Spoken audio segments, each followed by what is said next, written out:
இந்த உலகத்திலே அல்லாஹுடைய தூதர் ஸல்லல்லாஹு அலைஹி வஸல்லம் அவர்களுக்கு எப்போதெல்லாம் உலகம் நெருக்கமாகுமோ, உலகம் அனைத்தும் கவலையால் சூழப்படுமோ, அப்போதெல்லாம் இறை தூதர் ஸல்லல்லாஹு அலைஹி வஸல்லம் ஒரு நபரை எதிர்பார்ப்பார்கள். அவர் யார்? பிலால் ரலியல்லாஹு அன்ஹு. அவருக்கு என்ன பொறுப்பு? அவர்தான் பள்ளியிலே அதான் சொல்ல வேண்டும்.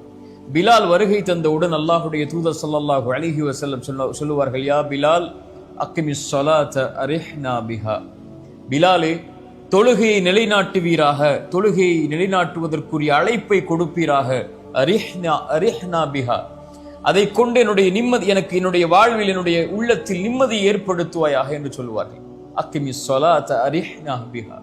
இறைவன் எனக்கு கொடுத்த அந்த 5 நேர தொழுகையை நிலைப்படுத்துவதன் மூலமாக என்னுடைய உள்ளத்திற்கு நிம்மதியை கொடு, இந்த உலக வாழ்வு எனக்கு நெருக்கமாகிறது பிலாலே என்று சொல்லுவார்கள். குர்ரத்து ஐனி ஃபிஸ் ஸலா. அதே இறை தூதர் ஸல்லல்லாஹு அலைஹி வஸல்லம் அவர்கள் தான் சொன்னார்கள், என்னுடைய கண்ணின் குளிர்ச்சியை இறைவன் தொழுகையில் வைத்திருக்கிறார். என்றைக்காவது தொழுகை எம்முடைய உள்ளத்தில் நிம்மதியை கொடுத்து எம் வாழ்வில் கவலையை போக்கி இருக்கிறதா? ஏனென்றால் அந்த தொழுகையில் உயிர் இல்லை. நாம் தொழக்கூடிய தொழுகைகளில் உயிர் இல்லை. இறைமறை சொல்லுகிறது, ஒரு அடியானுக்கு வைதா மஸ்ஸஹுல் கைரு மனூஆ, ஏதாவது நலவு கிடைத்தால் அவன் மகிழ்ச்சி அடைகிறான். இதா மஸ்ஸஹு ஷர்ரு ஜஸூஆ, அவனை ஏதாவது தீங்கு நேர்ந்து விட்டால், கவலை அவனை அடைந்து விட்டால், ஜஸூஆ தடுமாறி விடுகிறான். எதற்கு இந்த வாழ்க்கை என்கிறான். கிடைக்கும் போது அவனுக்கு ஏதாவது ஒரு அருட்கொடை கிடைக்கும் போது அவன் மகிழ்ச்சி அடைகிறான். அருட்கொடை எடுக்கப்பட்டு விட்டால், செல்வமோ உறவுகளோ வசதியோ ஏதாவது ஒன்று குறைக்கப்பட்டு விட்டால் தடுமாறி விடுகிறான். இல்லல் முஸல்லீன், இறைமறை சொல்லுகிறது, தொழுகையாளிகளை தவிர. இவர்கள் யார்? இவர்கள் எப்போதும் நிலையாக இருப்பார்கள். இறைவன் கொடுத்தாலும் அல்ஹம்துலில்லாஹ், இறைவன் அதை எடுத்துக் கொண்டாலும் அல்ஹம்துலில்லாஹ் என்ற நிலைப்பாட்டில் வாழ்வார்கள் என்று தொழுகையாளிகளை பற்றி இறைமறை சொல்லுகிறது. இறைமறை சொல்லுகிறது, வமன் நஅரத அன் ذிக்ரி ஃபஇன்ன லஹு மஈஷத்தன் தன்கா.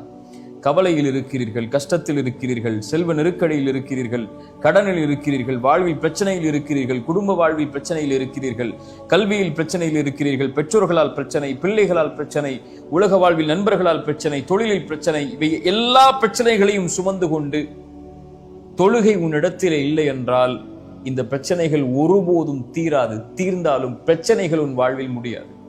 வமன் நஅரத அன் ذிக்ரி, யார் என் நினைவை விட்டு புறக்கணித்து வாழ்வாரோ, இறைவனுடைய நினைவில் மேலானது தொழுகை, யார் அதை புறக்கணித்து வாழ்வாரோ ஃபஇன்ன லஹு மஈஷத்தன் தன்கா, அவருக்கு நெருக்கடியான வாழ்வை தான் இறைவன் கொடுப்பான். ஃபவைலுல் லில் முஸல்லீன், தொழுகையாளிகள் நாசமாகுவார்கள்.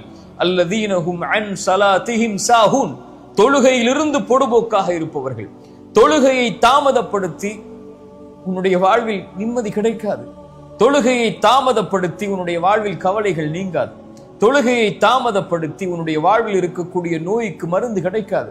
தொழுகையை தாமதப்படுத்தி உன் குடும்ப உறவிலோ உன் வாழ்விலோ இருக்கக்கூடிய பிரச்சனைகளை ஒருபோதும் நீக்க முடியாது. தொழுகை வெளிச்சம். தொழுகையை சீர்படுத்தினால் எல்லாம் சீராகும். இறை தூதர் ஸல்லல்லாஹு அலைஹி வஸல்லம் சொன்னார்கள், மறுமையில் ஒரு அடியானிடத்திலே இறைவன் விசாரிக்கக்கூடிய முதல் விசாரணை முதல் விசாரணை தொழுகையை குறித்துதான். ஃபஇன் ஸலஹத், அது சரியாக இருந்தால் அவன் வெற்றி பெறுவான், அவனுக்கு வெளிச்சம் கிடைக்கும், அவன் வெற்றி பெறுவான். யாருக்கு அது சரியில்லையோ அவன் நாசமடைவான், நஷ்டமடைவான். மறுமையில் முதல் விசாரணை தொழுகை சரியானால் எல்லாம் சரியாகும், சரியில்லை என்றால் சீர்கெடும். என்றால் உலகத்தில் தொழுகை சரியானால் உன் கவலை நீங்கும். உலகத்தில் தொழுகை சரியானால் உன் கடன் நீங்கும். உலகத்தில் தொழுகை சரியானால் உன் செல்வம் பெருகும். இந்த உலகத்திலே தொழுகை சரியானால் உன் குடும்ப உறவுகள் சீராகும்.